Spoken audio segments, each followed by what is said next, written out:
Olá, eu sou o Júlio Teixeira.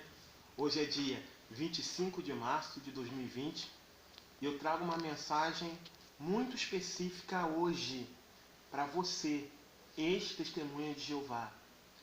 Eu tenho participado de muitos canais como inscrito e eu louvo a Deus pela vida dos ex-anciãos que têm se desdobrado para mostrar muitas verdades que até então estavam ocultas a essas pessoas que se desligaram dessa organização. E eu louvo, glorifico muito a Deus por isso.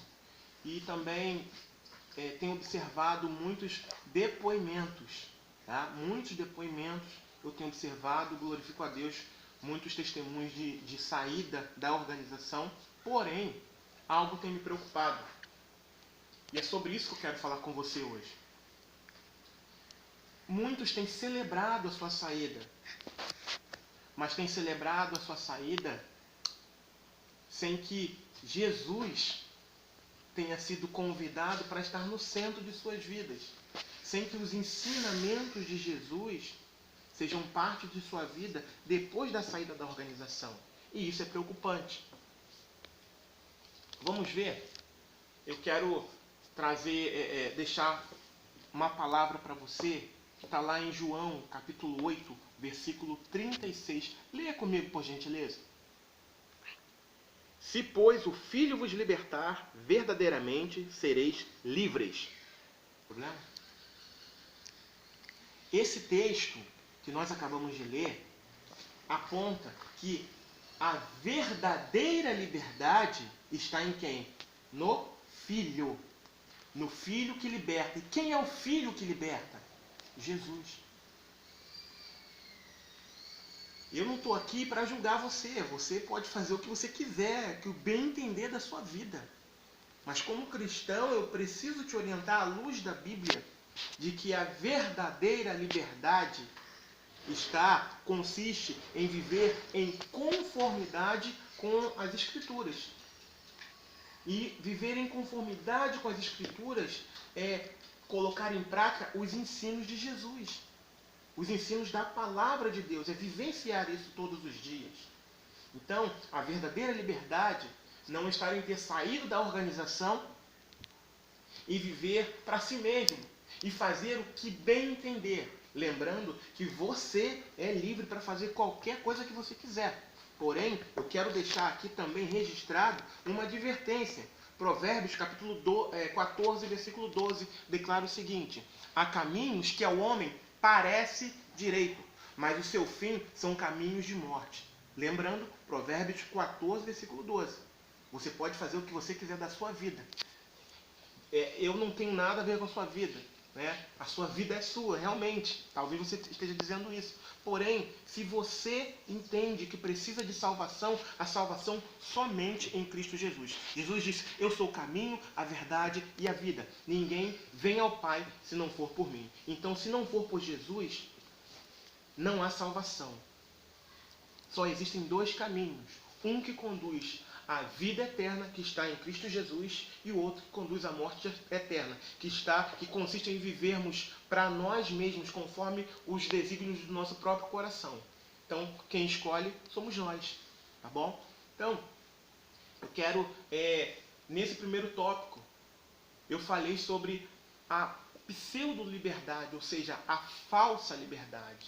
Então, você que saiu da organização e não correu para Cristo Jesus, e não vive conforme Jesus ensinou, você está vivendo uma falsa liberdade. É isso que a Bíblia mostra, é isso que a Bíblia ensina. Então, se agarre a Jesus, corra para Ele enquanto há tempo, ok? Agora, o segundo tópico que eu quero tratar com você é quem é o homem e quem pode anular a condição pecadora do homem. Quem é o homem? Vamos ver lá, Romanos, capítulo 5, versículo 12. Portanto, como por um homem entrou o pecado no mundo, e pelo pecado a morte, assim também a morte passou a todos os homens. Por isso, todos pecaram. Todos pecaram. É o que a Bíblia diz. E a Bíblia também mostra que o salário, a paga, o salário do pecado é a morte.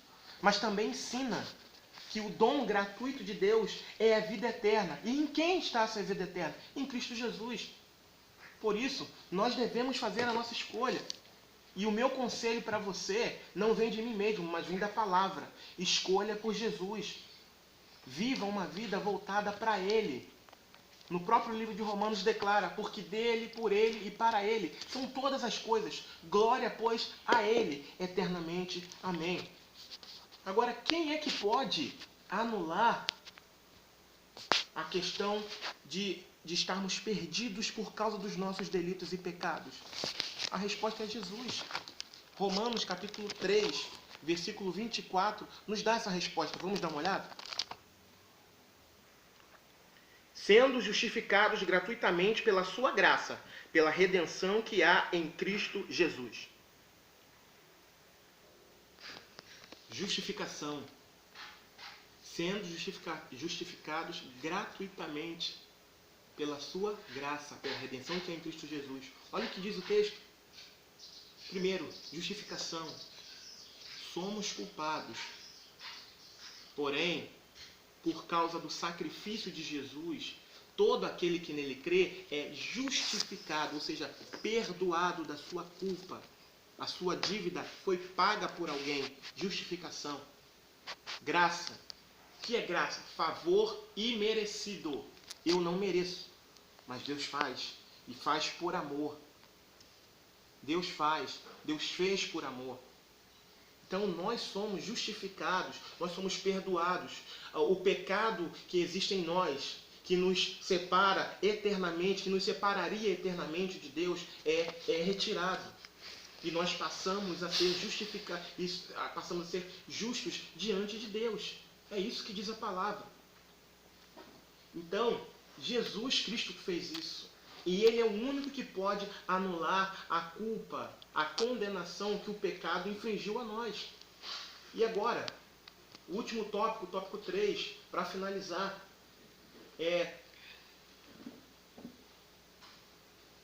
muitos que têm saído da organização dizem que não querem mais saber de irem a lugar algum. Dizem que vão estudar a Bíblia em casa. Isso é um gravíssimo erro. Isso é um gravíssimo erro. Um gravíssimo erro. Sabe por quê? Porque não é pelo fato de termos centenas de lugares que não vivem a palavra de Deus que não haja necessidade de congregar. Não é pelo fato de nos depararmos com muitos e muitos erros que são cometidos em nome do Senhor, que não existam lugares que acertem em vivenciar a verdadeira palavra de Deus.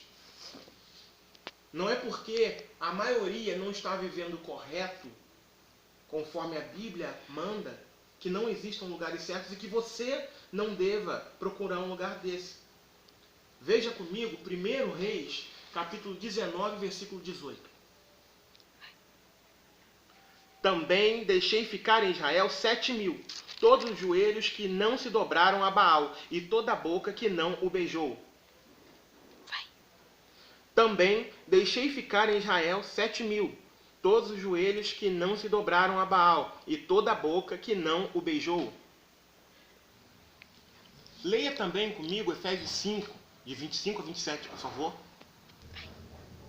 Vós, maridos, amai vossas mulheres, como também Cristo amou a igreja, e a si mesmo se entregou por ela, para santificar, purificando-a com a lavagem da água pela palavra, para apresentar a si mesmo igreja gloriosa, sem mácula, nem ruga, nem coisa semelhante, mas santa e irrepreensível.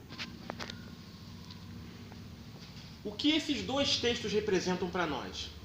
O primeiro texto de 1 Reis, ele representa que antigamente, nesse período, a sociedade de Israel estava quase que na totalidade longe do padrão de Deus.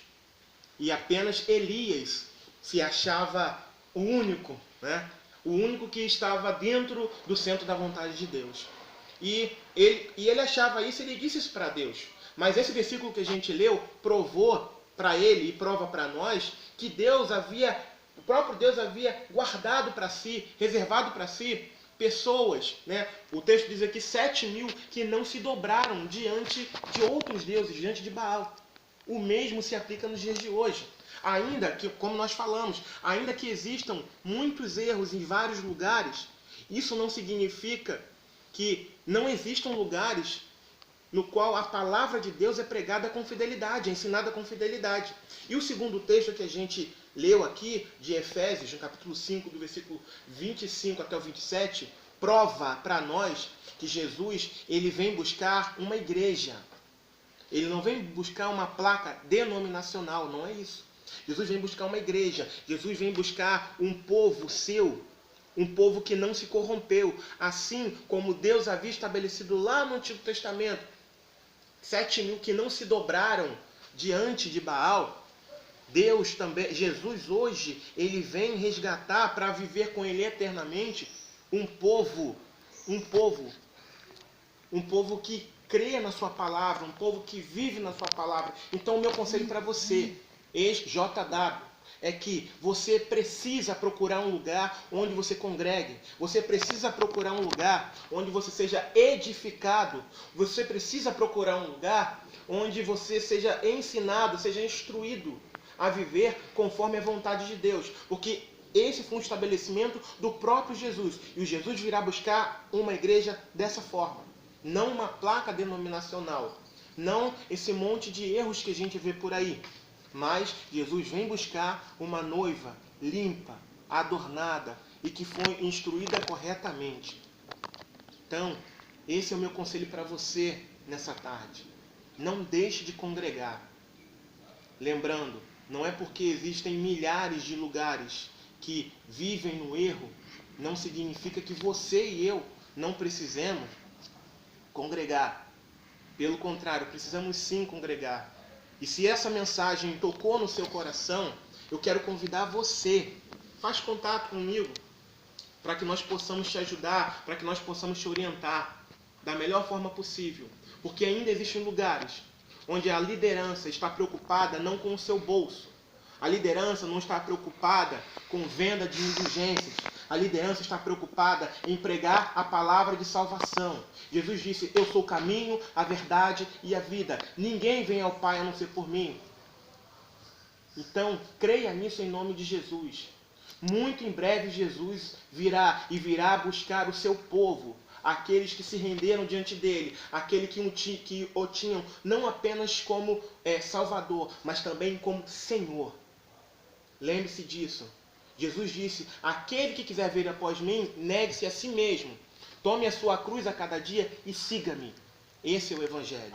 Então, viva o Evangelho. Procure um lugar onde você possa estar em comunhão com os santos, com os irmãos em Cristo Jesus. E seja instruído pela palavra de Deus. Tenha liberdade em Cristo Jesus na palavra de Deus. Um forte abraço.